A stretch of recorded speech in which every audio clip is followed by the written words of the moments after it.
ये जुलेखा सरदार और मलका होकर ये एक गुलाम की मोहब्बत में गिरफ्तार हो गई। तो जुलेखा की जुबान में जुलेखा ने क्या कहा होगा उस जमाने में कि तुमने उस गुलाम के बारे में सुना है, उस गुलाम को नहीं सुना। उस गुलाम के बारे में तो तुम्हारे ज़हनों के अंदर हैं, लेकिन उस गुलाम को भी तुमने देखा ही नहीं है। फलम्मा समिअत बिमक्रिहिन्न, सूरह यूसुफ, फलम्मा समिअत बिमक्रिहिन्न अरसलत इलैहिन्न।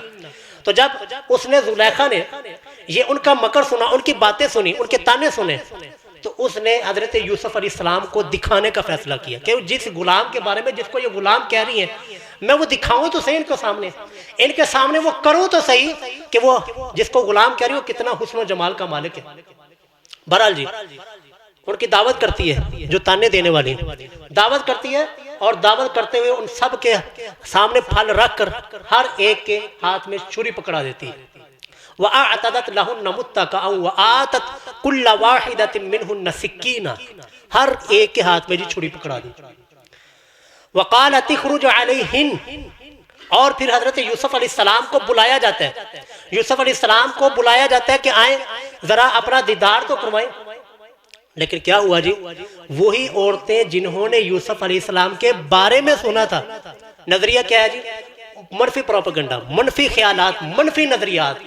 लेकिन जब यूसुफ अलैहिस्सलाम को देखा, यूसुफ अलैहिस्सलाम को सुना, फलम्मा रअयनाहु अकबरनाहु वक़त्तअना अयदियहुन्ना, अल्लाह, अपने हाथों को काट दिया, अपने हाथों के ऊपर छुरियां चला दी। वकुल्ना हाशा लिल्लाहि मा हाज़ा बशरा, और अपनी जुबान से अल्लाह की कसम, हाशा लिल्लाह, अल्लाह की कसम उठाकर कहती कि मा हाज़ा बशरा, ये कोई इंसान है ही नहीं, इन हाज़ा इल्ला मलकुल करीम, ये तो एक मुअज़्ज़ज़ फरिश्ता लगता है।